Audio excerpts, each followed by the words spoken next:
Assalamualaikum warahmatullahi wabarakatuh. Perkenalkan, saya Vita Sigi Ibadah, NIM 4012103114, nomor absen 16 dari kelas Ekonomi Syariah C.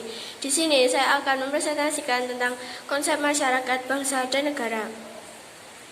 Yang pertama, pengertian konsep masyarakat, bangsa, dan negara. 1.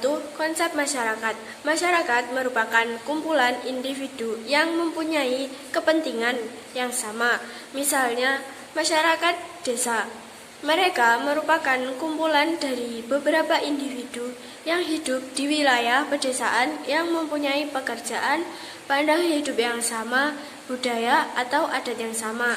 Masyarakat dibagi menjadi dua, yaitu berdasarkan paguyuban atau kepentingan, dan kelompok berdasarkan keturunan atau darah. Masyarakat yaitu komunitas yang disebut bangsa, sedangkan bangsa adalah masyarakat etnis atau budaya, sumber jati diri untuk masyarakat, dan negara adalah institusi politik sumber dari kekuasaan. Yang kedua adalah konsep bangsa. Konsep bangsa yang pertama yaitu dalam arti antropologis dan sosiologis. Masyarakat yang menjadi satu bangsa karena disatukan oleh kesamaan ras, budaya, keyakinan, dan bahasa. Ikatan ini disebut ikatan primordial. Suatu negara dapat terdiri beberapa bangsa. Sebuah bangsa dapat pula tersebar di beberapa negara. Misalnya, bangsa Arab tersebar di berbagai negara di sekitar Timur Tengah. Kemudian, bangsa dalam arti politis. Suatu masyarakat dalam daerah yang sama dan mereka tunduk pada kedaulatan negaranya sebagai suatu kekuasaan yang tertinggi keluar dan ke dalam. Jadi, mereka diikat oleh kekuasaan politik, yaitu negara. Kemudian, yang ketiga adalah cultural unity dan political unity. Cultural unity adalah bangsa dalam pengertian antropologi atau sosiologi. Cultural unity terjadi karena suatu masyarakat itu merupakan satu persekutuan hidup berdiri sendiri yang merasa satu kesatuan dalam hal ras, religi, bahasa, sejarah, dan adat istiadat. Kemudian political unity adalah bangsa dalam pengertian politik kenegaraan. Anggota sebuah political unity mungkin berbeda corak dan latar belakang kebudayaannya, tetapi mereka menjadi satu bangsa dalam pengertian politik. Kemudian yang ketiga adalah konsep negara. Secara etimologi, negara berasal dari kata states dalam bahasa Inggris dan state dalam bahasa Belanda dan Jepang. Sedangkan secara terminologi, negara diartikan sebagai organisasi tertinggi di antara satu kelompok masyarakat yang mempunyai cita-cita untuk bersatu, hidup di dalam suatu kawasan, dan mempunyai pemerintahan yang berdaulat. Negara adalah sebuah kelompok manusia yang hidup bersama untuk mencapai suatu cita-cita bersama. Nilai konstitutif dari negara yang berdaulat yaitu masyarakat atau rakyat, wilayah, dan pemerintah yang berdaulat. Kemudian topik yang kedua adalah proses pembentukan bangsa dan negara. Yang pertama, model ortodoks. Bermula dari adanya suatu bangsa terlebih dahulu, untuk kemudian bangsa itu membentuk suatu negara sendiri. Kemudian yang kedua ada model mutakhir, berawal dari adanya negara terlebih dahulu yang terbentuk melalui proses tersendiri. Penduduk negara merupakan sekumpulan suku, bangsa, dan ras. Kemudian topik yang ketiga yaitu teori terbentuknya suatu negara. Proses terjadinya negara secara teoritis. Yang pertama, teori hukum alam.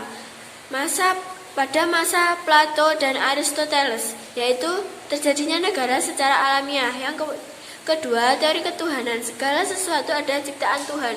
Kemudian, teori perjanjian oleh Thomas Hobbes, yaitu manusia menghadapi kondisi alam dan timbullah kekerasan. Manusia akan musnah bila tidak mengubah cara-caranya. Manusia pun bersatu untuk mengatasi tantangan dan menggunakan persatuan dalam gerak tunggal untuk kebutuhan bersama. Dan yang keempat, teori kontrak sosial, yaitu negara dibentuk berdasarkan perjanjian-perjanjian masyarakat. Maksudnya, teori kontrak sosial adalah teori perjanjian masyarakat, beranggapan bahwa negara dibentuk berdasarkan perjanjian-perjanjian masyarakat dalam tradisi sosial masyarakat barat. Yang kelima, teori kekuatan, yaitu adanya dominasi negara kuat melalui penjajahan. Kemudian ada teori spekulatif. Yang pertama, teori perjanjian masyarakat, menganggap perjanjian sebagai dasar negara dan masyarakat. Negara dan masyarakat yang dibentuk berdasarkan perjanjian-perjanjian masyarakat adalah teori asal mula negara yang ditemukan dalam tulisan-tulisan sepanjang zaman. Pertama kali disusun oleh Thomas Hobbes, yaitu manusia pada mulanya hidup dalam keadaan liar dan kacau, di mana si kuat menjadi raja. Kemudian yang kedua, teori teokratis atau teori ketuhanan. Tuhan yang Maha Kuasa yang menciptakan alam semesta dengan segala isinya, sehingga negara dan kekuasaan bersumber darinya. Dianugerahkannya kekuasaan itu kepada kaum alim ulama dari buku suci hukum yang ditetapkan oleh Tuhan untuk hidup di dunia dan di akhirat. Kemudian yang ketiga, teori kekuatan. Mereka yang berpendapat juga memegang pimpinan negara, terbagi dalam kekuatan fisik, kekuatan ekonomi, dan kekuatan sosial. Kemudian keempat, teori patriarkial, bapak yang berkuasa dalam sebuah keluarga. Kemudian teori matriarkal, terdapat hak-hak keibuan, garis keturunan ditarik dari ibu, dan teori organis, konsep biologis yang melukiskan negara dengan istilah-istilah hukum alam. Kemudian yang keenam, teori daluarsa atau raja bertahta bukan karena hak-hak ketuhanan, melainkan berdasarkan kebiasaan. Yang ketujuh, teori alamiah, negara adalah ciptaan alam. Kedelapan, teori idealistis, teori mutlak, teori filosofis, dan teori metafisis. Kemudian yang kesembilan, maksud saya selanjutnya, negara-negara di dunia terbentuk karena beberapa proses. Yang pertama, penaklukan, yaitu daerah yang dipertuan kemudian diambil alih dan didirikan negara di daerah tersebut. Kemudian yang kedua, peleburan atau fusi, penggabungan dua atau lebih negara menjadi negara baru. Yang ketiga, pemecahan, bentuk negara baru akibat terpecahnya negara lama sehingga negara lama tidak ada. Yang keempat, ada pemisahan diri, yaitu memisahnya suatu negara kemudian terbentuk menjadi negara baru. Kelima, perjuangan atau revolusi, hasil dari rakyat di suatu wilayah yang berhasil memerdekakan diri dari penjajah. Kemudian keenam, penyerahan, yaitu pemberian kemerdekaan kepada suatu koloni. Ketujuh, pendudukan atas suatu wilayah yang belum ada pemerintahan sebelumnya, yaitu wilayah yang ada penduduknya namun tidak berpemerintahan. Topik yang keempat yaitu unsur-unsur negara. Yang pertama yaitu rakyat. Rakyat adalah sekumpulan manusia yang mendiami suatu wilayah, dan wilayah yaitu cakupan daratan, lautan, dan udara. Kemudian ada pemerintah, yaitu memimpin suatu organisasi negara untuk mencapai tujuan bersama.